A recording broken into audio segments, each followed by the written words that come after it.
Olá, queridos ouvintes do nosso CESAcast. Eu sou a Paty e já desmarcaram uma call comigo porque queriam falar com o responsável do projeto. Oi, eu sou Patrícia Ramos e numa hora de chamar o candidato para fazer entrevista, ele olha para mim de cima a baixo e diz: mas eu vou fazer entrevista com você? Sim, eu sou Patrícia Ramos, gerente sênior de projetos do César.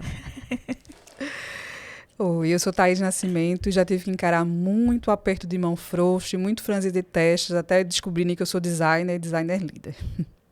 É isso aí, pessoal. Como vocês puderam perceber, vamos dar continuidade aqui na nossa segunda temporada, que está trazendo discussões importantes e interessantes sobre o tema carreiras em inovação, como inovamos e no que fazemos.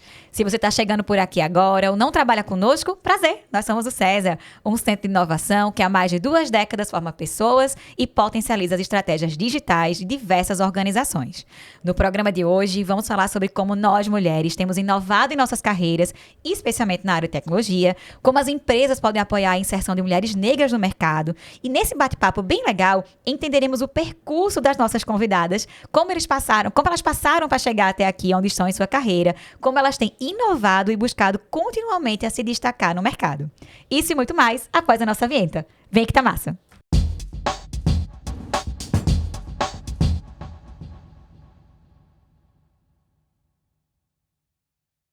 Meninas, boas-vindas! Eu tô nervosa, viu, aqui pra falar com vocês.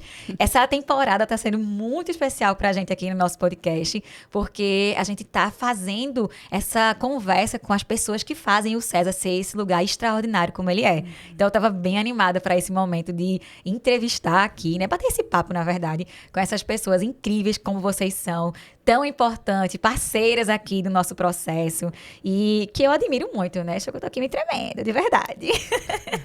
Queria pedir para que vocês se apresentarem aí pro pessoal, para que eles conheçam um pouquinho melhor quem é a Paty Ramos e quem é a Thaís Nascimento. Paty Ramos, que a maioria das pessoas me conhece, também me conhece como Patrícia Gouveia, né? Sou baiana, de Paulo Afonso, né? Isso já diz muito de mim, né? Depois vim morar em Recife, estou em Recife há 30 anos, morando aqui, passei por Brasília, enfim. Todo mundo escuta que eu passei por Brasília, que para mim foi uma experiência incrível. Tô na carreira aí de TI desde 98, certo? Trabalho com tecnologia desde 95, então já vi muita coisa, né? Já vi muitos ciclos, começando e se fechando, muita coisa. Fiz uma carreira de desenvolvimento, primordialmente, né? Então, fui líder técnica, fui líder de equipe, gostei da gestão, fui para a gestão, né? Eu estudo aí bastante aí sobre diversidade, né? E agora estou aqui trabalhando como gerente sênior, formando outros líderes, né? Outras lideranças dentro do César. E vamos lá, vamos tentar aqui contribuir, né, com esse podcast Mara. E ótimo! Que bom estar aqui com 2 Patrícias, né? Vai ter um pouco de confusão, né? Exato. Mas a gente tá aqui junto. Fiquei pensando na tua apresentação, Paty, esse nervosismo passa por isso, né? Sobre todas nós, mulheres, independente da área que a gente está, a gente passa por tantos percalços. Eu acho que esse nervosismo também é disso. E é um pouco que a gente vai falar sobre isso hoje, né? Eu sou Thaís Nascimento, eu estou no César há quase 5 anos, aliás, um pouco mais de 5 anos, né? E todo o mercado aí desde 98, mais ou menos, né? Tenho pouco mais de 20 anos de carreira. Eu vim da área de tecnologia, passando primeiro pela área de desenvolvimento. Eu fui front-end, fui back-end, depois me transformei no que o mercado na época chamava de web designer, né? E aí, quando eu decidi aprofundar na área de design, eu olhei para a área de experiência do usuário, fiz uma pós no César, fui aluna do César, né, da César School, nem era César School na época, eram as primeiras iniciativas do César na área da educação, e migrei totalmente para a área de design, né? Hoje, trabalho na liderança em design, então um pouco mais perto da gestão, mas continuo também no operacional, né, olhando para a experiência do usuário, principalmente em sistemas mais complexos, né, do setor elétrico, de petróleo e gás, né? É um pouco do que eu gosto de fazer no dia a dia. Além de formar outros designers, né? Não só dentro do César, mas em alguns projetos que pensam como transformar essa nossa área de tecnologia, né? tão masculina, tão branca, tão elitista, né, numa área mais diversa, né? Eu trabalho em alguns projetos formando outras mulheres como eu, com uma trajetória semelhante à minha, né? É um pouco do que eu faço, do que eu tenho feito. Além de atuar como professora, eventualmente, na SESI School hoje, né? Uma coisa que me traz muito prazer. Ai, que delícia, gente. Já perceberam aqui que o papo vai ser legal, com essas duas grandes potências aqui do César. Bom, a história da mulher na sociedade é marcada por muita luta e resiliência. De forma lenta e gradual, as mulheres foram conquistando seu espaço no mercado de trabalho, em locais antes ocupados somente por homens. No entanto, quando se fala de cargos, por exemplo, de liderança, apenas 37,4% são ocupados por mulheres. Por isso, debater sobre como o público feminino pode alcançar esse espaço é fundamental para que possa haver mais diversidade no mercado de trabalho. Como vocês visualizam a influência das mulheres no mercado de trabalho? Vocês percebem mudanças práticas nesse espaço, vendo mais presença para falar sobre nossas carreiras? Pois é, eu acho curioso a gente pensar quando a gente olha para a academia, para as universidades, quando a gente olha para os anos 70, por exemplo, as mulheres eram maioria, né, nos cursos de ciências da computação. Né? Eu não tenho nenhum dado estatístico para dizer isso, mas é mais a partir do meu feeling mesmo, enquanto mulher, né? É que a partir do momento que a área de tecnologia ela começa a ser uma área muito mais competitiva, uma área muito mais que tem uma importância como tem hoje, né? As mulheres acabaram, de alguma forma, saindo ou sendo saídas desse campo, né?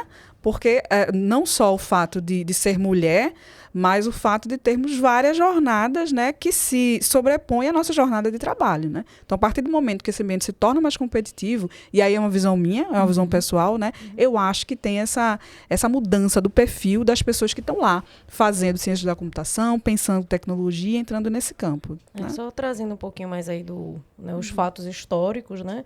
Quando a gente está lá nos anos 60, aí nos Estados Unidos, principalmente marca isso muito nos Estados Unidos, que são as mulheres, né, que fazem os cálculos.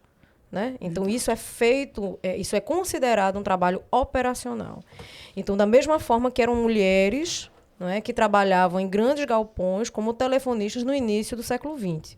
Então, todo aquele trabalho que é considerado operacional, né, onde existe um processo que quase industrializado, né, ou uma industrialização, esse trabalho ele é feminino.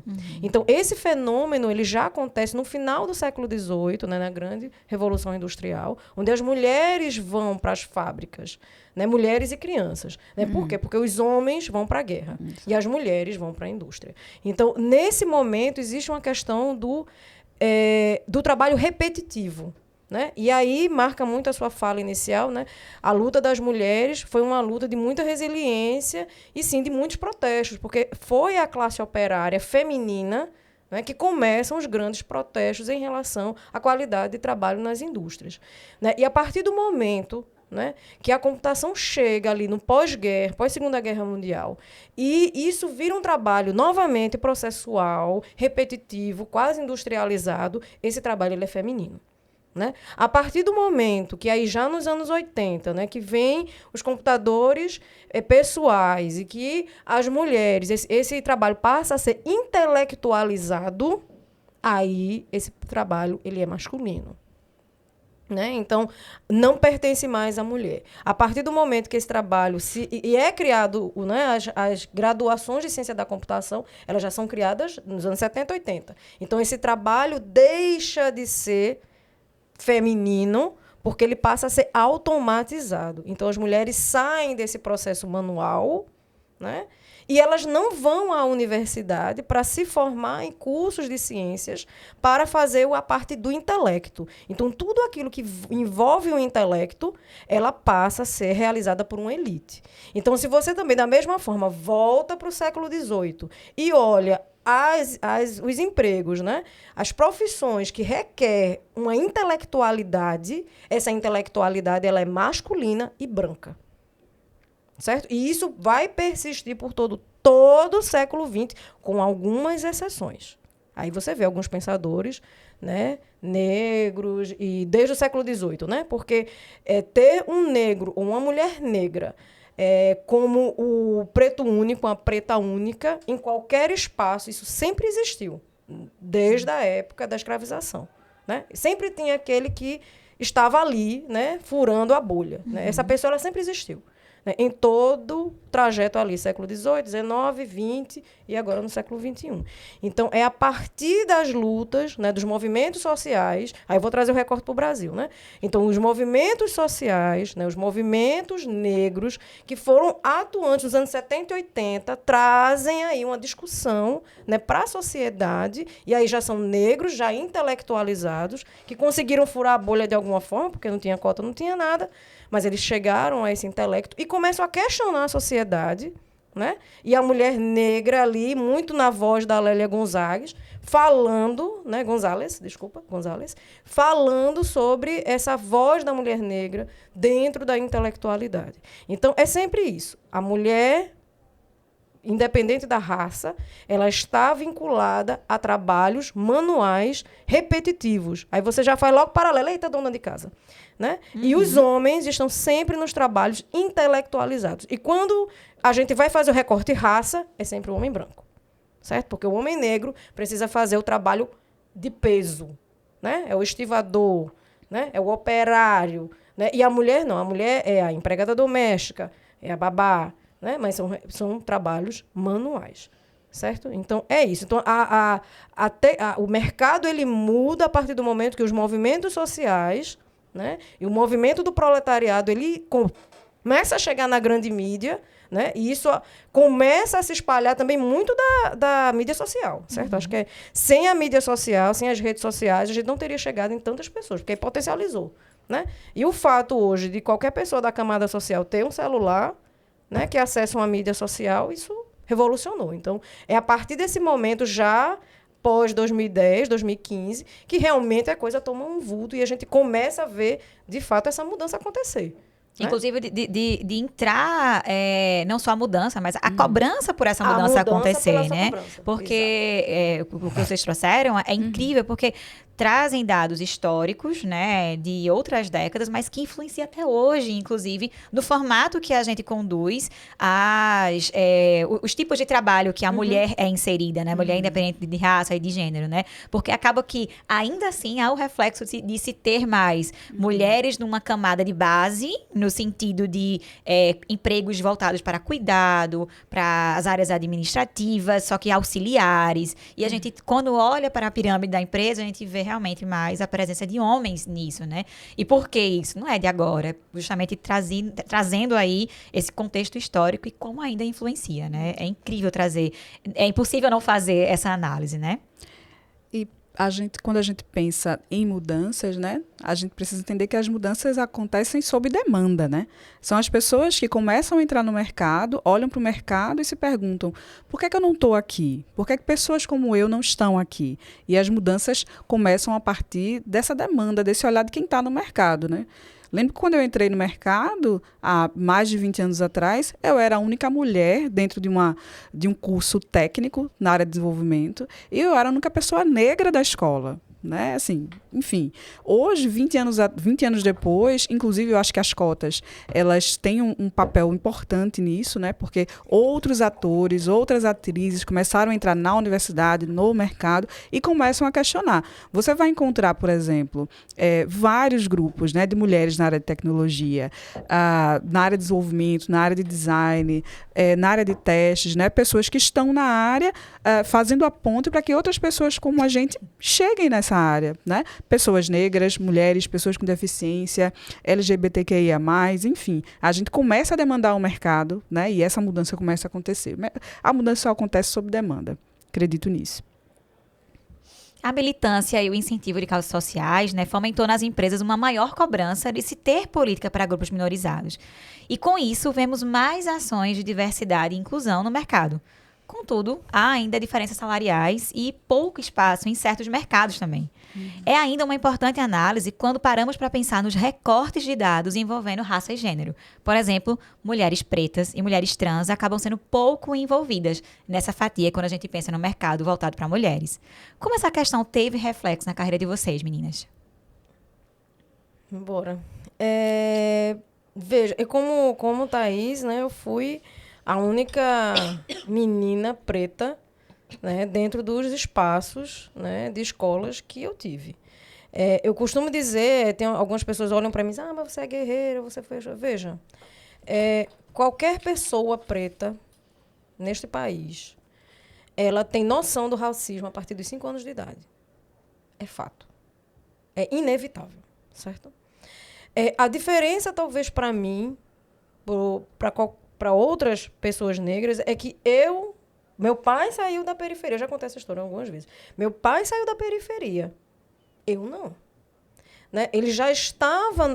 Ele foi que furou a bolha. Né? Então, quando ele faz um concurso para a Chesf e passa... Né? E ali, com o dinheiro que ele ganhava, né? Ele era auxiliar de almoxarifado, aí ele consegue pagar uma universidade privada, certo? E nesse cenário, ele acabou se apaixonando aí pela licenciatura, né? E foi professor. E aparece uma oportunidade para ele em Paulo Afonso para ensinar no colégio da Chesf, certo? Para os filhos dos funcionários da Chesf. Então, eu sou aquele padrãozinho da pessoa preta, filha de professor. Certo? Porque esse padrão ele existe. Né? Então, eu sou a filha do professor. Não era bolsista, porque o colégio era público, tá? Então, eu não era bolsista. Mas muitas crianças pretas, em escolas particulares, passam, né, por um racismo, porque se elas são pretas é porque elas são filhas de professor ou de funcionário da escola. Né? Eu passei também por esse racismo, apesar de não ser uma bolsista.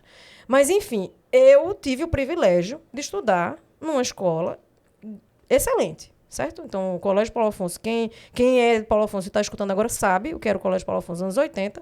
E cheguei em Recife também como a única estudante. Né? Então, fiz ciência da computação na UFPE como a única estudante preta. Conheci outro único preto também, que até foi funcionário do César, que é Idevan. E eu e Idevan éramos os únicos. Idevan, filho de militar, eu filha, né, de funcionário público federal também. Né? Então, existe uma geração que hoje está ali entre 50 e 30 anos que foram filhos de professores ou filhos, né? Filhos e filhas de servidores públicos ou de militares. Então, são essas pessoas hoje que conseguiram, né, tiveram a oportunidade, né, de estudar em bons colégios, de acessar excelentes universidades, né, porque seus pais já furaram uma bolha lá atrás. Né? Então, quando eu cheguei nesses espaços, veja, desde os 5 anos eu era acostumada a estar nesse tipo de espaço, elitizado, só de pessoas brancas, né? E eu sendo a única preta. E quando eu falo a única preta, gente, entenda, a gente está no Brasil, certo? Então, no Brasil, não é o branco-alvo que eu estou falando, é toda pessoa que é lida como branca. Né? Porque a leitura da branquitude na sociedade brasileira, ela se baseia no que eu acho do seu fenótipo. Né? Então, a pessoa ali que é o moreninho, né, que as pessoas gostam de falar de uma forma não muito educada, vamos dizer assim, né, que esse moreninho é lido como branco. Né? Então, eu tive contato com essas pessoas. E é diferenciado, porque... existe essa diferenciação. Eu passo por esse racismo desde 5 anos. Então, de certa forma, Paty, eu me acostumei com esse... A gente se acostuma com o racismo também. A gente também se acostuma com a coisa ruim. Né? E diferente, talvez, de outras crianças, eu tinha na minha casa, né, uma fala empoderada da minha mãe, principalmente, que dizia: minha filha, você é preta, você precisa estudar. Você precisa ser a primeira da turma. Não me interessa a nota dos outros. Né? Você tem que ser a primeira. Né? Então, isso perpassa pela minha vida por toda a minha jornada. Né? Então, ser sempre a primeira da turma me mostrou ali ter certos privilégios. Né? Então, era eu que estava sempre na primeira fila. Né? Então, eu saí do fundão, ali quando eu no primário, para ir para a primeira fila, para ficar junto da professora. Entendeu? Então, eu comecei a entender ali, na minha meninice, que o estudo, que tirar notas altas, me dava privilégios que eu não tinha pela minha cor. Mas, ainda assim, eu nunca fui agredida de nenhum professor, certo? Nenhum. Isso só vem acontecer já na universidade. Né? Então, na universidade é que eu já estou adulta, eu já sei da minha potencialidade como mulher, e como mulher negra eu entendo o espaço onde eu estou, e como mulher negra eu entendo, né, que o racismo ele sempre vai acontecer de forma subjetiva, no olhar, no franzido de testa, no olhar de cabeça a pé. Né? Então, você percebe, e você se percebe sempre o único naquele espaço. Você se acostuma com isso. Você passa a se acostumar, né? E aí, por isso que eu falo, olha, a minha jornada, né, ela foi muito pautada pelos ensinamentos da minha mãe. Então, quando minha mãe ali, em toda a minha jornada de criança, adolescente, mulher já feita, ela sempre me colocava: vá lá, trabalhe, né? Estude, seja sempre a melhor. E essa perseguição pelo modelo perfeito, ele adoece, tá? Então, não é à toa, né? Que aí vamos aí de dados, não é à toa que a população negra é a mais afetada por depressões e doenças de saúde relacionadas à saúde mental. Porque é uma exigência, e você se cobra, e você é cobrado, né? Então, eu e Thaís, a gente passa por uma dupla cobrança, né? Nos veem como mulheres, então já há uma cobrança, você pode trazer, é diferente, a cobrança que faz para você ou a cobrança que faz para um homem, vocês dois no mesmo nível é diferente. E no caso da pessoa negra, existe um duplo, né? Uma dupla cobrança, então a gente não pode falhar. Não existe margem para erro. Não existe essa margem para o erro. Tem um livro, né, da Djamila, e existe muitos estudos sobre o feminismo negro.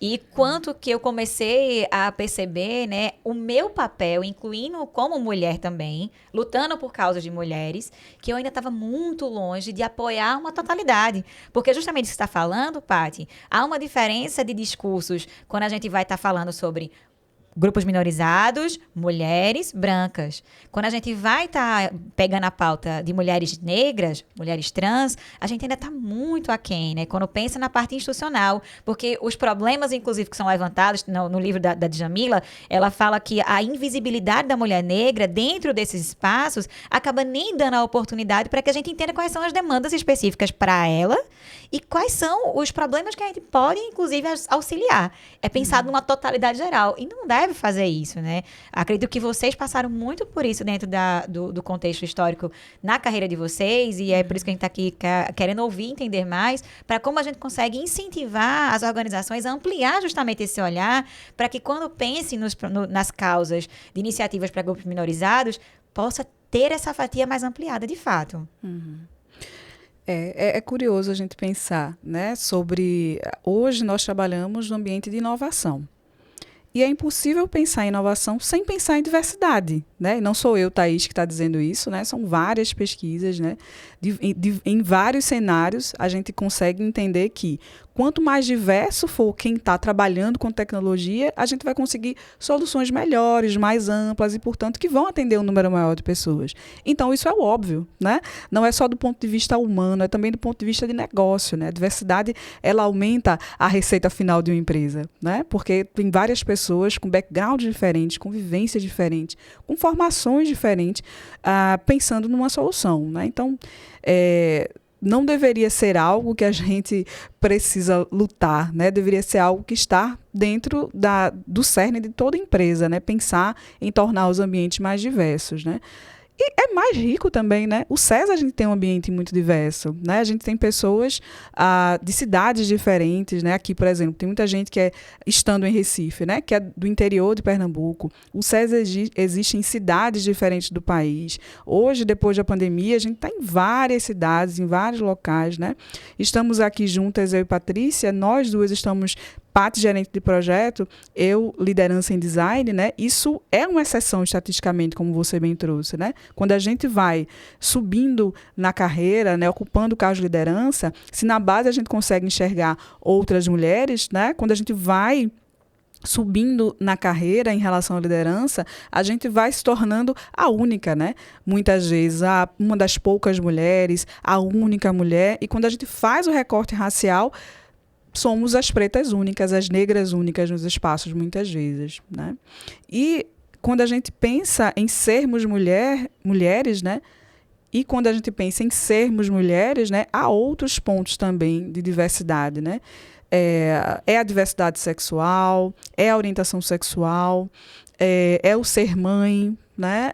são outras questões. Muitas vezes ser a pessoa cuidadora, né? Todas essas são questões que acabam impactando o nosso dia a dia como profissional, né? Não dá para fazer um recorte único, né? Eu, Thaís, mulher, eu, Thaís, pessoa negra, eu, Thaís, designer, eu, Thaís, líder, né? Existe um pacote único ali que vai comigo, ocupando todos os espaços, né? Mulheres negras são 1/3 da população, mas menos de 1% está em cargos de liderança nas empresas, como a própria Thaís trouxe na sua fala, né, de há pouco.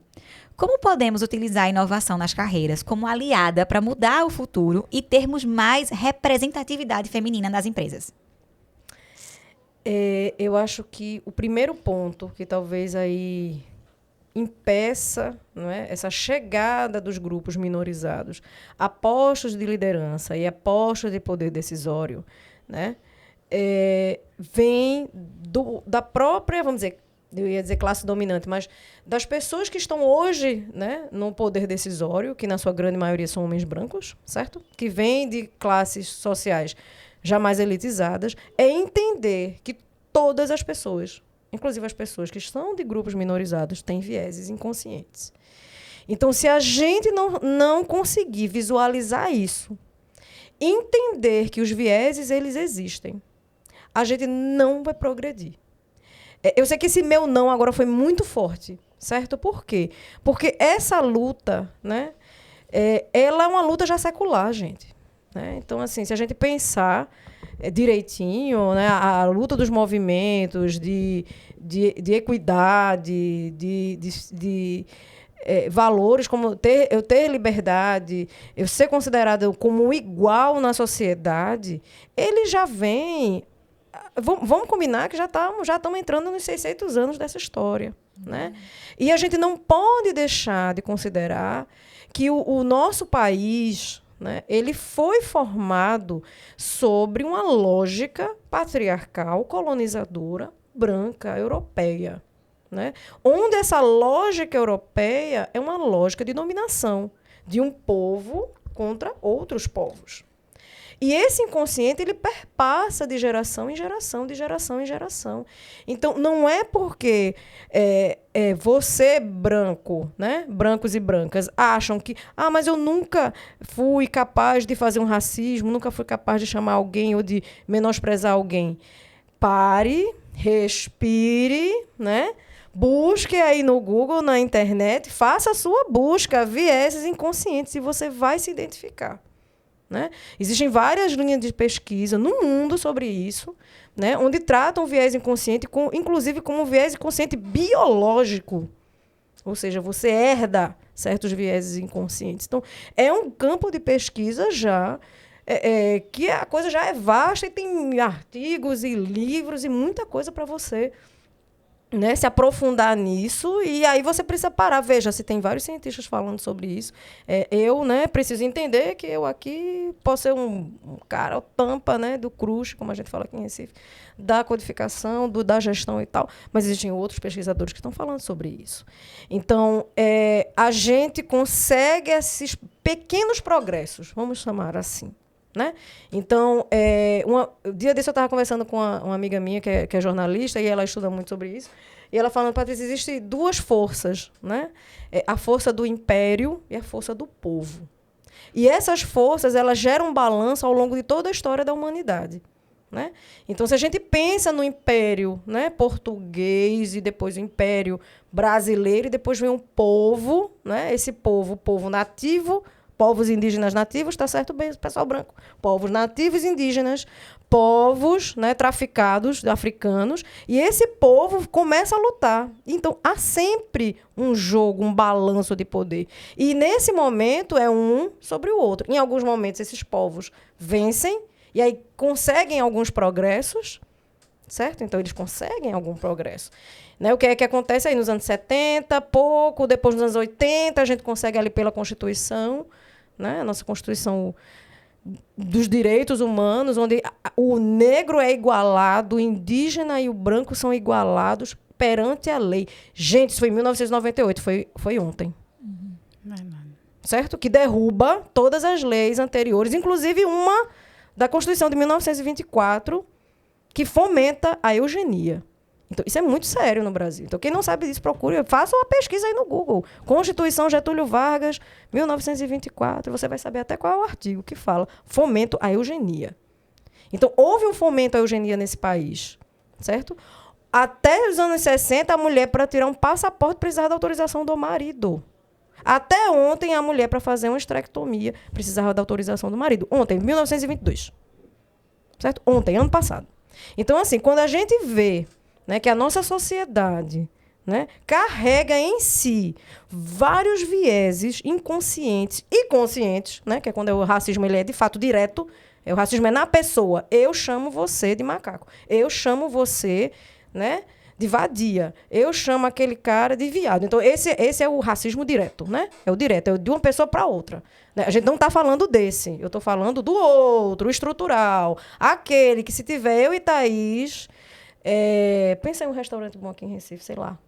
Não aí, qualquer um desses mais requintados. E nos enxergam, certo? Quando alguém nos enxerga, eles acham que a gente trabalha ali. Na limpeza, obviamente. Garçom jamais.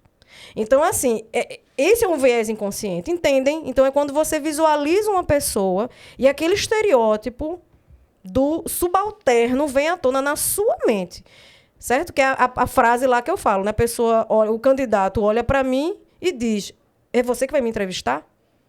Por quê? Porque ele me subalterniza por eu ser mulher e preta. Como assim, eu mulher e preta, eu vou entrevistar ele para um cargo de gerência, sendo eu já uma gerente sênior. Então, ele não consegue nem dar como a gente chama, dar o tilt na cabeça, né, dessas pessoas.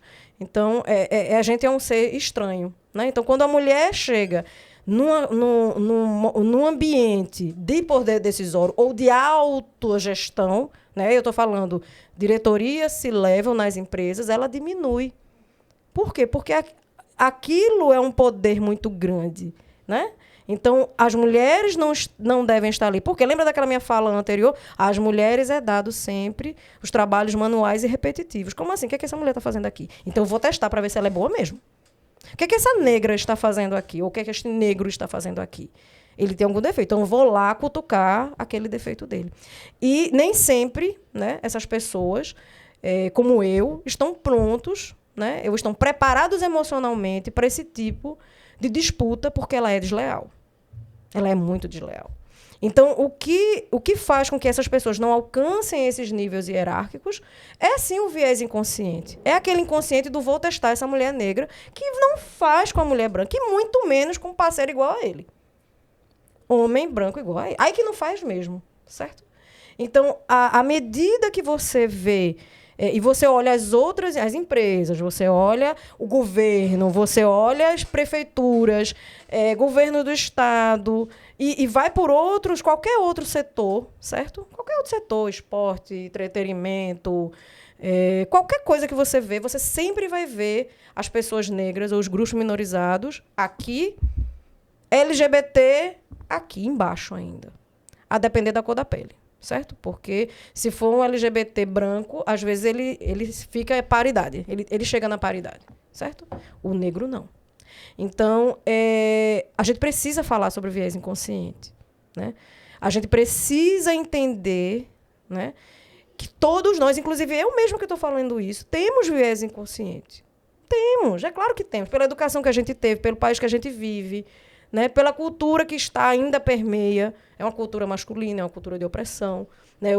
Não é à toa, eu sempre trago esses números, não é à toa que pelo 14º ano consecutivo o Brasil é o número 1 em mortes por crimes de LGBTfobia.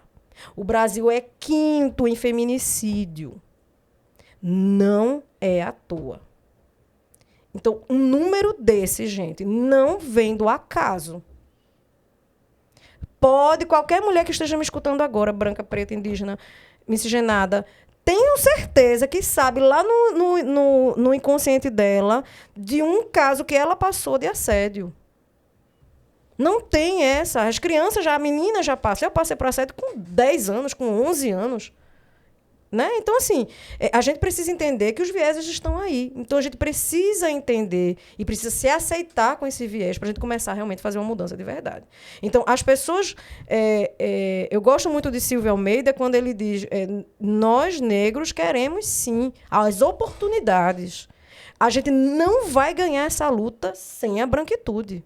Não tem como. Foram vocês que criaram esse sistema. Né? Seus ancestrais criaram esse sistema. Então, se vocês não querem perpetuar esse sistema ao longo dos anos, vocês precisam quebrar esses sistemas e precisam entender que esse sistema ele é europeu, do qual você descende. Né? E nós aqui, os oprimidos, estamos tentando ter dignidade para trabalhar, para criar nossos filhos, né? Para saber, eu, mãe de 2 meninos, né? À medida que eles vão ficando mais velhos, eu vou me preocupando mais com a polícia, obviamente, porque eles são negros e são lidos como negros. Né? Então, meu cuidado agora é que meu filho mais velho, Pedro, de 12 anos, não saia na rua sozinho, porque ele pode ser abordado pela polícia. Para mim, isso é real. Né? Então, eu já passo pelo drama das mães pretas, com medo que a coisa mais valorosa para as mães pretas é que seu filho preto volte para casa com vida. Então, eu já passo por isso. Certo? Então, as pessoas precisam entender, né, que o racismo e qualquer das fobias, LGBTfobia, gordofobia, né, a questão do machismo, do patriarcado, ele mata. Ele mata. E isso não é só por uma questão de vida ou morte, isso também está nas empresas, né, quando não lhe dão a oportunidade. Ou quando você olha para um board de uma empresa ou para uma diretoria de qualquer empresa, e você só vê homens brancos e vê uma mulher só. E esta mulher, normalmente, está na diversidade. Certo? Mas já aquela diretoria, que é a diretoria mais importante daquela empresa, ela não está. Isso não é privilégio de nenhuma empresa, não. Isso é a exceção é aquela que coloca a mulher num ponto onde realmente aquela diretoria, que é a diretoria que tem um maior poder ali, é ela que é uma mulher que comanda. E quando ela comanda, né, ela passa, obviamente, por sofrer todos os vieses inconscientes das outras pessoas que convivem com ela. Está aí Jacinda pedindo renúncia, né, a primeira-ministra da Nova Zelândia. Né? Então, o que aconteceu com a Jacinda é exatamente o fruto, né, desse over que as mulheres, né, passam quando elas estão ali na ponta do poder. Né? É muito difícil chegar e mais difícil ainda é se manter. E é para além, né, Paty e Thaís, de simplesmente a empresa criar uma política e dar a oportunidade para que essas pessoas cheguem, porque existe também, por conta do viés inconsciente, a ideia do que essas pessoas, elas também precisam merecer para chegar até lá, elas precisam estudar. Lógico, isso está posto, né? Uma pessoa que faz parte de um grupo minorizado, e aqui eu falo no privilégio de estar como mulher branca, hétero, ela vai, além disso, estudar para justamente furar a bolha da camada que ela está inserida. E isso vai se distinguindo para outros grupos minorizados também.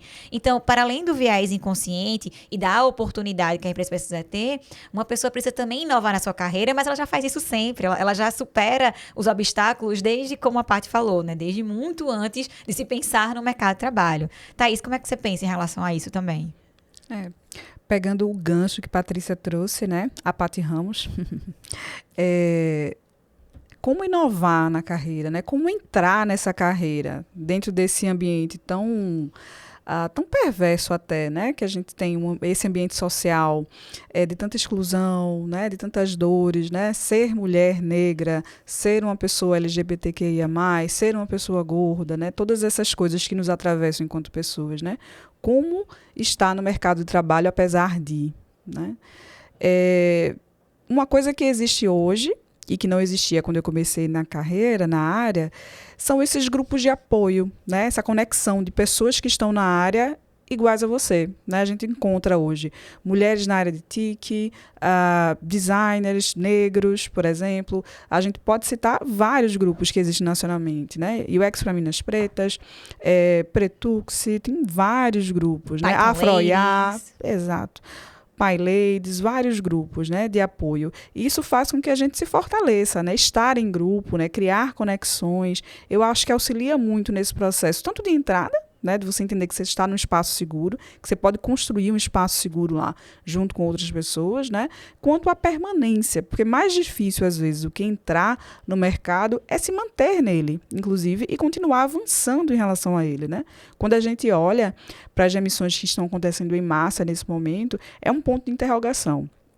É esse momento também que as empresas estão aproveitando para se livrar da diversidade incômoda, né, que acabou sendo absorvida no processo e, de repente, aquela pessoa é a oportunidade agora, nesse processo de demissão? É um ponto a se questionar agora nesse momento, né? Quem são as pessoas que estão sendo demitidas em sua maioria, né? Quem são essas pessoas? É um ponto para a gente questionar. Você falou sobre movimentos, né? E é uma das formas, inclusive, que as empresas podem estar auxiliando nesse processo inovativo em termos de carreiras, né? Aqui o César, por exemplo, a gente teve em 2021 o programa chamado Inovação Afro, onde a gente fez a captação e a capacitação de pessoas negras e contratou algumas delas para o quadro aqui do César, incluindo mulheres, né? Vocês participaram também de movimentos feito esse, né? A gente também apoiou um movimento no ano passado, que é uma conferência de mulheres desenvolvedoras, 100% público feminino, lá em São Paulo. Foi o Frontin Elas Programa. Um beijo aí pro Dan e pra Cio, que são parceiros aí da gente do grupo do Elas Programam, né? Que são movimentos justamente para apoiar, porque a gente sabe que existe o viés inconsciente, a gente sabe que existe a dificuldade por si só, mas como é que as empresas podem auxiliar? Movimentos feito esses, né? Vocês duas participaram já desses movimentos como mentoras, e vocês encontram essa importância para a carreira dessas mulheres, para desenvolver, né? Incluindo a própria ideia da sororidade, né? De aplicar essa sororidade dentro do mercado também? A gente foi mentora, foi Nova Camp Afro, acho que 2 anos atrás, né? No meio da pandemia. Foi muito bom o processo de mentoria, todo o processo do evento em si, mas uma coisa que me chamou muita atenção na época foi o feedback das pessoas que eu mentorei. Como é bom ter pessoas como a gente aí do outro lado, a gente se sente acolhida, sabe? Abrir a câmera e ter outra mulher negra ali me mentorando, alguém que está no mercado há mais tempo, né? Eu sempre digo isso, onde me chamarem para falar sobre tecnologia, para falar sobre design, para falar sobre inovação, eu irei. Porque eu quero que a outra menina negra, como eu já fui um dia, e me ver lá numa foto, num vídeo, ela olhar e, eita, esse lugar é para mim também, né? Eu acho que faz parte desse processo também, né? Essa coisa de você se enxergar no olhar com pares, né? Com pessoas iguais a você. E esse momento que a gente está de agrupamento de pessoas, né? Dentro das empresas também, o César tem ainda hoje, né? O Comitê de Inclusão e Diversidade, né? Eu estive na primeira edição, Patrícia também. Gera, de fato, uma energia dentro dos espaços, dentro da companhia, de educação mesmo, né? Não somos de outro universo. Todos nós, inclusive eu, mulher negra, lésbica de periferia, também tenho meus viéses inconscientes, né? E às vezes nem é tão inconsciente assim, né? Vamos falar a verdade. Né? A gente já estudou, a gente sabe. Pois é, mas gera uma energia interna dentro das companhias, né? Quando a gente começa a discutir temas tão importantes, né? Para que a gente consiga, inclusive, fazer com que o espaço de trabalho não seja simplesmente o lugar onde a gente ganha o salário. É também o lugar onde a gente se educa enquanto pessoa, enquanto a gente um lugar onde a gente melhora socialmente, tem outras ligações, fura um pouco a nossa bolha, né? Interage com outros perfis, né? Muito interessante. Em relação às empresas, né, eu acho que, assim, eu sempre fui muito favorável que as empresas se conectem a esses grupos, né, essas comunidades que já existem de apoio, né, aos vários grupos minorizados. Então, a gente tem grupos que olham para a diversidade ou num olhar mais focado para a diversidade LGBTQIA+, para PCDs, para movimentos negros, para mulheres negras, para mulheres na programação. Então, eu acho que hoje a grande diferença é que esses grupos sociais eles começaram a se organizar, né? Isso dos anos 2010 para cá. E sem a mídia, é o que eu falo, sem a mídia social, isso não aconteceria. Não. Era impossível essas pessoas se conectarem. Então, o fato dessas conexões existirem, as empresas têm aí uma oportunidade de ouro, né, de se conectar, nessas empresas, né, para que a gente consiga, e sair daquele mote, né? Eu abro uma vaga e eu não consigo encontrar mulheres. Eu abro uma vaga e eu não consigo encontrar pessoas negras compatíveis. Então, essa fala já está cheia de vieses, certo? Cheio de vieses, né? O viés de que não tem pessoas negras competentes, né, para essa vaga que eu abri. Eu também não vou fazer nenhum esforço para me conectar, né? Eu deixo a vaga lá aberta e acho que aquelas pessoas vão entender que aquela vaga é para elas. Né? Então, eu vou pegar o gancho nessa fala de Thaís, quando ela diz, não, eu gosto de ir para esses eventos porque aquela menina negra está vendo que esse espaço é possível. Né? Então, veja, as pessoas, a nossa cultura, né, de país colonizado traz essa força imperial de uma raça sobre outras raças. Né? Então, aí, sobre a perspectiva da pessoa racializada, da pessoa que está nos grupos subalternizados, o olhar dela eu não posso acessar esse lugar. Então, nós, mulheres, né, aí vamos para cada recorte, nós, mulheres, precisamos informar para as mulheres, venham que aqui é seguro. Nós, como pessoas, precisamos dizer às pessoas negras, aqui é seguro. LGBTs, aqui é seguro. PCDs, aqui é seguro. Por quê? Porque eu vou ser bem franca aqui. Veja, eu como mulher negra, não quero acessar um lugar que para mim pode ser inseguro. Uhum. Não estou falando de entrar na empresa, estou falando de qualquer lugar. Então, eu sempre faço o scan. Eu entro num lugar, eu faço um scan, assim. Esse lugar é seguro para mim, sim ou não? Toda mulher faz esse scan quando entra no lugar para saber se aquele lugar é seguro ou não. Também faz o scan, certo? Então, esse scan, mulher, todos os grupos, né, que são minorizados, né, por um grupo dominante, ele faz esse scan, isso é seguro ou não. Então, as empresas precisam dizer a esses grupos que ali é um lugar seguro para eles estarem. Para não acontecer o que aconteceu com algumas empresas que fizeram, né, um estardalhaço, criaram ações para colocar pessoas negras e tal, aquela coisa toda. É só fazer a pesquisa aí no Google que vocês descobrem quem é. E aí chegou, e na hora H, maior turnover que eles tiveram foram exatamente dos grupos minorizados que eles incluíram. Por quê? Porque aquele não era um local seguro para eles estarem. E eles perceberam isso e pularam fora. Porque vocês têm que se lembrar que a gente, como eu disse, sofremos racismo, LGBTfobia, desde a nossa infância. Então, a gente sabe identificar no olhar, a gente sabe identificar o lugar onde não é seguro. E a gente, por uma questão de sobrevivência, pula fora. Certo? E adicionando só mais um ponto nisso que a Patrícia está dizendo, não é apenas venham. Aqui é seguro. Aqui não, né? Aqui não é permitido discriminar as pessoas, aqui não é permitido preconceito, aqui não é permitido oprimir grupos minorizados, né? Isso precisa estar claro, né?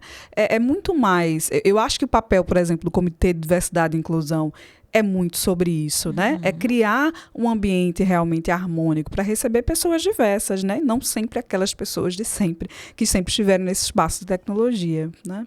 Eu lembro que há alguns anos atrás, né? Eu sou ex-bancária, né? Eu posso escrever um livro sobre isso, né? E acho que no ambiente do banco, corpo a corpo, o atendimento, o racismo, o machismo, ele é muito mais direto.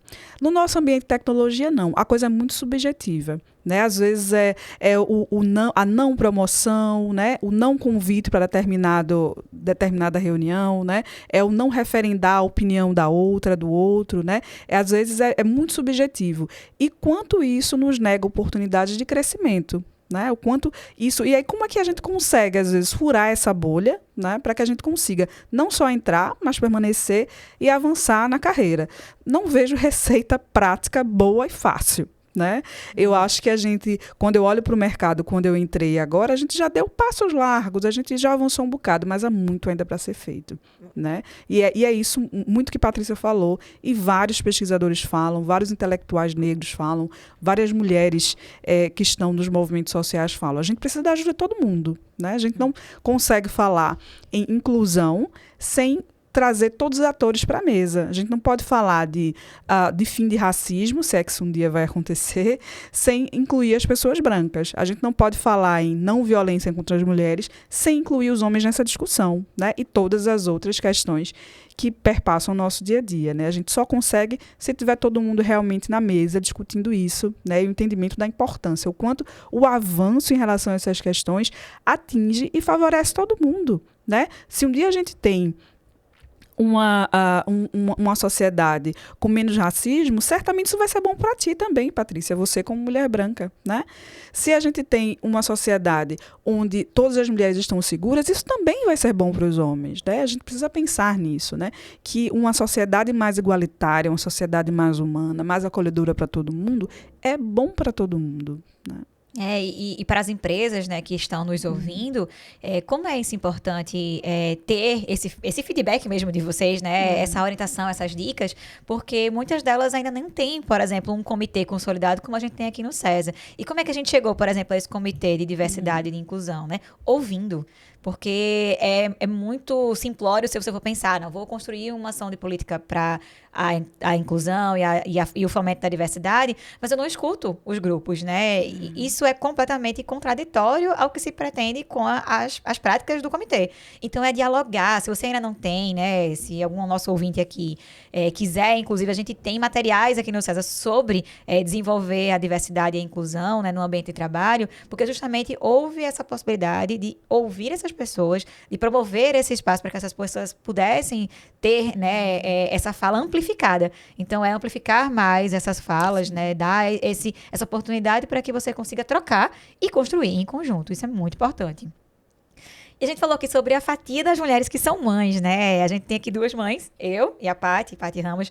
Nós temos aí, né, crianças em nossas competências enquanto mães. E é um dos grandes desafios, inclusive, de conciliar no trabalho essa jornada, que por vezes é dupla, tripla. E isso acaba, inclusive, refletindo sobre como as mulheres decidem ir para o mercado de trabalho. Porque tem muitas delas que, por ter essa dificuldade de conciliar essas jornadas, acabam saindo desse mercado, né? Como é que as empresas, Paty, podem estar atuando para apoiar essa inserção das mulheres, né, dessas mães, dentro das suas atividades dentro do mercado de trabalho? Não tem como passar isso, não tem como falar disso sem falar de vieses, certo? Então, acho que o primeiro passo é entender que a empresa, né, ela de fato, tem um viés, né? As pessoas que compõem aquela empresa têm vieses e que sempre vão olhar a mulher como, ela pode engravidar a qualquer momento. Então, eu não vou contratar, vou contratar um homem. Pronto, já começa daí, né? Então, ela precisa mudar esse olhar e entender, né, que as mulheres, né, têm todas as potencialidades, né? Então, a gente está falando aqui de equidade. A partir do momento que a empresa tem a visão de que a mulher ela é capaz, ela reconhece a capacidade da mulher de tomar decisão, ou seja, porque a partir do momento que você vai subindo, né, nos postos de trabalho, isso significa poder de decisão. Eu tenho, né, o poder de tomar certas decisões, e aí você vai aumentando. Ou seja, se eu consigo ali tomar uma decisão, a mulher é capaz de tomar aquela decisão. Então, ela é capaz de estar desde do campo, né, vamos dizer, dos trabalhos, né, que existe uma intelectualidade, e a partir do momento ir crescendo na carreira e sendo promovida para cargos cada vez mais, onde o poder decisório é maior, né? Então, a primeira coisa é entender isso, né, que você pode sim estar excluindo as mulheres já na partida, já na contratação, né? Quando você tem um olhar de eu não vou contratar uma mulher porque ela é engravida. Às vezes, inclusive, é uma oportunidade temporária e aí já começam a colocar, não vamos contratar uma mulher de como temporária, pode ser que ela engravide. A gente, inclusive, contratou uma pessoa, fez o processo seletivo dela, ela estava grávida, ela está, na verdade, grávida, é a Paloma Silva, uma desenvolvedora sênior aqui do César. Excelente. E ela, quando foi abordada pela gente, ela informou, não, mas eu tô grávida, eu não consigo participar do processo seletivo. E a gente fez, por que não? Qual é o problema? Mas, o César vai me contratar estando grávida, sabendo que daqui a X tempo eu vou me ausentar e passar outro X tempo de licença? Mas por que não? Fica aí essa pergunta excelente, Paty. Então, eu acho que já começa daí, certo? E as empresas entenderem que para a mulher com filhos, ela só precisa de flexibilidade. Porque, veja, se você está no trabalho, né, e a pessoa tem a capacidade, não é porque eu tive filhos que minha capacidade diminui, né? E aí você vê o viés machista porque ele só faz isso na mulher. Não importa se o homem candidato tem filhos. Pouco importa. Porque ele já pressupõe que aquele homem, por ter filhos, ele é mais responsável.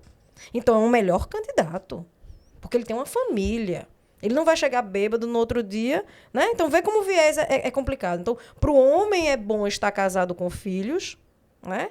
E para a mulher já é ruim, porque ela vai se ausentar. Porque é ela que vai levar o filho no pediatra, porque é ela que vai ficar com o menino. Então, veja que essas minhas duas sentenças, comparando o homem com a mulher, elas está impregnada de vieses machistas aí. Certo? Então, a primeira coisa que a empresa precisa entender é que os homens e as mulheres, certo, têm obrigações e ambos precisam ser flexíveis. Né? Então, já está chegando uma geração de pais, né? Homens que já estão dividindo as atividades e a criação dos seus filhos de uma forma um pouco menos, vamos dizer, menos opressora na mulher. Né? Então, eles dividem. Então, você leva um menino em tal médico, eu levo em tal. Então, existe já alguns, né, vamos dizer que não é a maioria, gostaríamos sim, né, como mulheres, que isso fosse a maioria, mas dentro da sociedade machista. Né? Essa mudança ela vai acontecendo aos poucos, mas já existe sim. Então, o primeiro passo que a empresa precisa olhar é como eu olho esses homens com filhos, como eu olho as mulheres com filhos. Eu acho que essa é a primeira análise que tem que ser feita. A partir daí você já vai enxergar, eita, eu vejo diferente. Não, você tem que ver da mesma forma. Exato. Porque do mesmo jeito que um pai precisa de uma flexibilidade para levar o filho na escola, às vezes para buscar, para levar no esporte, para levar no médico, a mãe também.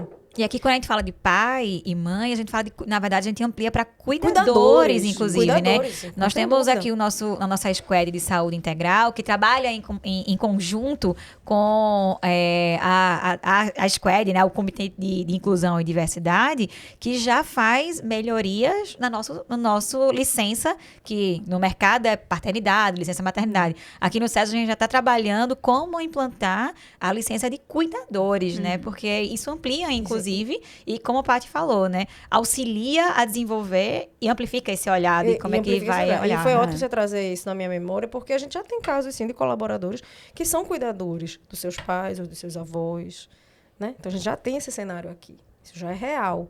Então, para as empresas, o meu chamado é avalie e reflita como você olha. Porque a partir desse olhar, e você entender que você olha esses três grupos de forma distintas, certo? O cuidador, coitado, nem levado em consideração, né? Que se vire aí para levar alguém. Então, veja como você olha os três grupos, certo? A partir daí, muda o olhar. Aí, a partir daí, você consegue entender, né, que as mulheres que são mães e os pais que são pais, e os homens que são pais, né, eles precisam, sim, ter flexibilidade. É o que a gente precisa. É flexibilidade para sair mais cedo, para pegar o menino no colégio. É flexibilidade para ter uma ausência, porque vai levar a criança no médico, mas logo em seguida você se conecta e faz. Então, é a flexibilidade que a gente está falando, né? Então, eu acho que, olhando o César, né, e trazendo esse olhar para cá, e como eu me sinto como mãe aqui, né, para as pessoas que estão me ouvindo, veja, eu consegui, depois de muitos anos, certo? Conseguir esse equilíbrio. Eu tenho esse equilíbrio. Então, porque também é frustrante para a mãe que tem filhos. Eu acho que esse olhar a gente precisa trazer também esse olhar de quem é, né? A gente saber que tem atividades a serem feitas, mas a gente precisa parar, né, para poder levar uma criança no médico e saber que aquela atividade não vai ser concluída. É muito frustrante, gente. Então, quando a gente tem um ambiente que realmente só entende, eu só preciso da flexibilidade. Veja, eu vou dar um jeito e vou conseguir fechar essa atividade. Eu só preciso ter o seu olhar flexível. E não o seu olhar opressor de dizer, mas eu preciso disso às 4 horas da tarde. E nem ir atrás do mito da mulher guerreira, né? Porque Exato. existe esse mito, né? Da De eu mulher vou dar conta de tudo. Não dá. Eu já trabalhei e quem na sofre, na verdade, é o lado mais fraco da história, que são as crianças. Eu já trabalhei numa empresa que, numa ocasião, chamaram uma reunião com as poucas mulheres que a gente tinha na empresa. Éramos poucas. Acho que não chegávamos a 15 num ambiente de mais de 300 pessoas. E a pauta da reunião era o problema da mulher. Vamos discutir aqui o problema da mulher. Nossa. Porque não éramos seletistas, éramos todos bolsistas, e em algum momento aquelas mulheres jovens iam engravidar, e como é que a empresa ia lidar com isso? Então a pauta da reunião era, vamos discutir sobre o problema da mulher. E eu lembro que nessa reunião, além do problema na mulher, o gestor ele foi muito, né, condescendente, ele não. E além disso, a gente tem casais de homens aqui, né? Quando eles adotarem. Ainda assim, né? O homem só é visto como cuidador se ele é gay, né? Porque se tem uma mulher, não é responsabilidade do homem, né? Se tem uma mulher, se tem uma mãe, né? Não é responsabilidade do pai, né? Então, é muito isso que a Patrícia está dizendo, né? Não é simplesmente olhar para flexibilizar a vida da mulher para que ela consiga ter uma carreira sendo mãe. É auxiliar para que as famílias, sejam de que constituição forem, elas possam dar apoio e criarem as suas crianças, ponto. Sejam 2 homens, 2 mulheres, um homem e uma mulher, uma mãe solo, né, um pai solo, enfim, seja qual for a configuração, né, incluir o homem nesse percurso, né, nesse perfil, né, ampliar talvez a licença paternidade, né, que é ridícula, né. A legal, né? O quê? São 3 dias? São 5 dias. Acho que são 5 dias no CESA. É um pouco mais ampliada, mas legalmente a CLT fala 3 dias. Exatamente. 3 dias. O CESA é uma exceção, né? 3 dias para um pai acompanhar o seu filho nos primeiros dias, a sua filha, não faz nenhum sentido, né? Talvez uma discussão mais ampla sobre isso dentro das empresas, né? Ampliar a licença paternidade. E pensar em soluções que, poxa, eu não consigo fazer isso porque há uma implicação legal. Mas você consegue pensar na flexibilização, por exemplo, de jornadas. Você sabe que existe no seu grupo de trabalho pessoas que são pais, mães ou cuidadores. Evite marcar reuniões tão no início, do início da manhã ou no final da tarde, que é um horário de jornada escolar, por exemplo, né? Aquelas reuniões que aparecem de meio-dia, bem no horário do almoço, onde tem mães, pais que trabalham no formato híbrido ou mesmo remoto e que precisam também estar ali com a criança, né? A gente aqui tem um cliente, que é o do Grupo Boticário, que eles perceberam que algumas mulheres que estavam saindo do ambiente de trabalho era porque não tinham uma rede de apoio para poder auxiliar, né? Porque é muito importante falar da rede de apoio, com certeza, mas algumas mães não têm essa rede de apoio, né? Alguns pais não têm rede de apoio. Então, não estavam conseguindo conciliar. E aí colocaram creche dentro do ambiente de trabalho. Algumas mães, inclusive lactantes, tinham uma sala exclusiva para poder fazer ordenha, né? Porque isso incomoda a mulher, né? Quando volta para o mercado de trabalho e ainda está em fase de lactação. E ações são muito simples, mas que ecoam e que valorizam muito, né, a presença das mulheres. Então, pensar na flexibilidade, tomar esse cuidado no viés inconsciente e promover essas políticas que possam auxiliar, fazem muita parte e que, como a Thaís mesmo falou, né, é dado financeiro, né? Isso, trabalhar na parte da inclusão na universidade faz com que você consiga ser mais rentável. Então, fica aqui a nossa dica, com certeza. Então, né, para poder estar finalizando esse papo tão gostoso, que a gente poder estar passando aqui mais e mais horas, meninas, queria que vocês trouxessem suas dicas para as mulheres, né, dicas finais aí para as mulheres se manterem fortes dentro de uma carreira, especialmente aqui voltado para a área de tecnologia, né, e como é que elas podem se aperfeiçoar para se destacarem cada vez mais. Eu vou resgatar uma coisa lá da minha adolescência. Eu lembro que um professor meu dizia o seguinte: você pode ser sapateiro, mas se você for um bom sapateiro, você vai viver bem disso, né? E bem no sentido de com dignidade, né? Ninguém vai fazer riquezas, provavelmente, sendo um sapateiro. Mas isso tá sempre na minha cabeça quando eu penso em ser excelente, tanto quanto eu possa ser, né? E não ser excelente comparando com outras trajetórias, né? As trajetórias são vastas, os percursos são muitos, né? É dentro do meu percurso, da minha trajetória, da minha realidade, da bagagem que eu recebi da vida e que eu fui construindo no meu caminho, né? Como ser excelente, né? E para quem não está na área ainda, né, o mercado de TI como um todo, ele vem abrindo possibilidades, embora a gente está vendo essa quantidade de demissões na área, mas ainda o mercado de tecnologia é um mercado promissor.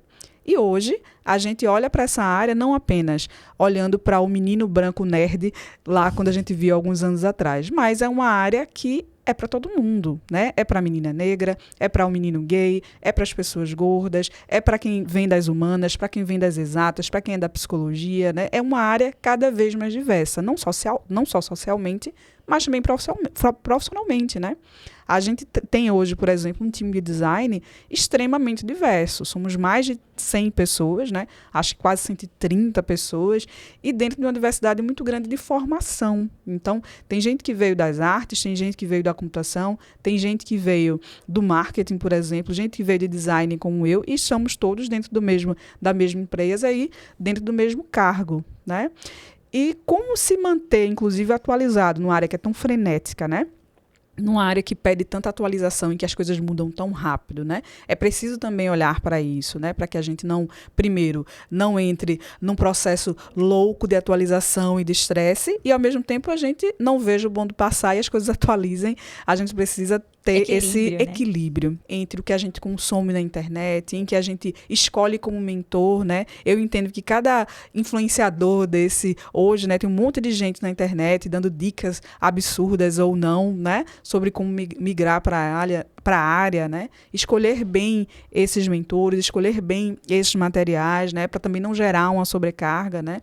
E antes de escolher a profissão, entender como é que é o mercado, né? O que é que faz um designer no dia a dia? O que é que faz o cientista da computação? O que é que faz um engenheiro de testes, né? Entender um pouco o mercado. Onde estão as vagas? Onde estão as empresas, né? Pensar nisso, né? Encontrar pessoas que te auxiliem no caminho, né? Não só no início da carreira, mas estando nela, né? Para que a gente consiga continuar conectado, né? Com o que o mercado nos traz, com o que a academia nos proporciona. Perfeito. Veja, eu vou trazer... Eu acho que eu vou acabar sendo repetitiva, mas tudo bem. A dica que eu dou para as mulheres, certo? Tanto as mulheres da área, que já estão na área, como as mulheres que estão migrando, né? Que veem aí, eu concordo com o Thaís. Veja, minha gente, demissões em massa já aconteceram várias vezes ao longo, né, da história aí da tecnologia, certo? Então, a economia, a gente precisa entender que nós vivemos num planeta, certo?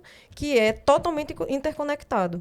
A gente precisa entender isso. A economia de um país, ela está totalmente conectada com o mundo. O Brasil está conectado com o mundo. Então, isso é um ciclo que a gente está vivendo. Então, é um ciclo que vem aí desde pandemia, que passa por guerra da Ucrânia, que passa aí por questões do governo, do último governo, e que vai também ser influenciada pelo governo atual. Então, é um momento como outro qualquer. Então, crises econômicas, elas existem, certo? E as profissões continuam sendo as profissões. Então, a dica que eu dou para as pessoas é: estudem. Estudem. E tenham o seu momento de lazer. Porque hoje, né, ainda bem que as pessoas conseguem falar melhor e mais, né, tanto melhor e mais, sobre saúde mental. Então, não é um bicho esquisito como era há 20 anos, né? Então, hoje a gente consegue falar bem de saúde mental. As pessoas precisam fazer esse equilíbrio que Thaís falou. Esse equilíbrio do estudo, esse equilíbrio da família, dos amigos, esse equilíbrio do que me faz bem, né? O que é que me faz bem? A gente precisa ter esses para mim são 3 coisas, né? É o estudo, a profissão, é a família, os amigos, e do que é que me faz bem como pessoa, como indivíduo. Né? Então, é por aí. Tenham esse equilíbrio. Não percam o bonde da história. O bonde da história está passando, ele está passando rápido demais. Certo? Continuem estudando. Foquem em uma única coisa. Não queiram abraçar o mundo, querer estudar tudo ao mesmo tempo. É metaverso, é chat GPT. Não, foquem em uma única coisa. Se aprofundem naquela coisa. Né? Eu acho que hoje, pelo excesso de informação que a gente vive, nós vivemos um excesso de preocupação junto. Certo? Porque quanto mais informação a gente consome, quanto mais a gente vê, quanto mais a gente está preocupado, mais a gente está sobrecarregado. Mais angústias, né? Mais angústias geram. Então, diminuam, certo? Foquem naquilo que vocês querem, de fato. Estudar, estudem, continuem estudando. Pega outro gancho aqui de estar aí sendo repetitiva. Façam o melhor que vocês conseguem. Não vistam a capa do super-herói e da super-heroína. Não façam isso. Não façam isso. E isso aí é chave para o fracasso. Porque vai ser o fracasso físico-mental. Pode até dar certo aí na carreira, ganhar dinheiro, comprar o carro, fazer a viagem e tal, mas vai ser o fracasso. Então, primeira coisa é: estudem, foquem no que vocês querem, deem o melhor que vocês conseguem. Minha gente, vai dar certo. Certo? Vai dar certo. E entendo, vai dar certo. De um jeito ou de outro vai dar certo. De um jeito ou de outro a gente vai passar por mais uma crise, vamos aprender muito com ela, inclusive. Quem tiver ouvidos para ouvir, cabeça para refletir, olhos para ver, certo? E vamos estar aí num outro momento de economia, daqui a alguns anos, já também com outras questões para pensar, para estudar, para refletir, certo, minha gente? Então, mulheres, não se sintam super-heroínas. Nós não somos. Busquem, quem puder, uma terapia, ajuda muito. Se conectem em coletivos femininos, certo? Porque são eles que vão dar exatamente esse apoio, esse acolhimento, esse olhar o nosso igual, né? E não achar que é normal nós, mulheres, estarmos sozinhas numa reunião que só tem homem. Isso não é normal. certo? Não é normal. É a nossa realidade, mas ela não pode ser considerada, a gente não pode normalizar isso. A gente tem que, dentro das nossas esferas de atuação, tentar incluir mais mulheres. É isso, simples assim. Até aquela conversa ali com a sobrinha, com a filha da amiga que está no ensino médio. Veja, tantas ações foram feitas aí nos últimos anos e a gente já vê o resultado disso nas universidades. A gente está vendo, é claro, é óbvio. A gente entrava na sala de aula há 15 anos, quando tinha mulher era uma. Quando tinha mulher era uma. Aí era sistema de engenharia da computação, ciência da computação, sistema de informação. Era uma. No ano inteiro. E essa uma, pode ter certeza, ela desistia. Porque não tem igual para ela conversar. E nós somos seres sociais. Nós procuramos os nossos grupos de afinidade.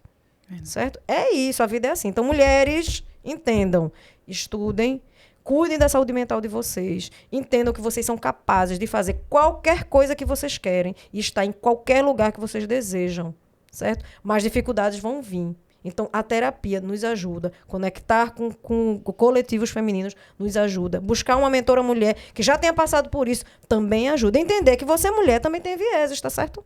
Também tem viés. Então, vamos estudar sobre viés, que a gente vai ser feliz. E é isso. É importante demais, demais esse papo, porque vai de muito, eu tenho certeza, auxiliar aí quantas mulheres e demais pessoas que estão aqui nos ouvindo.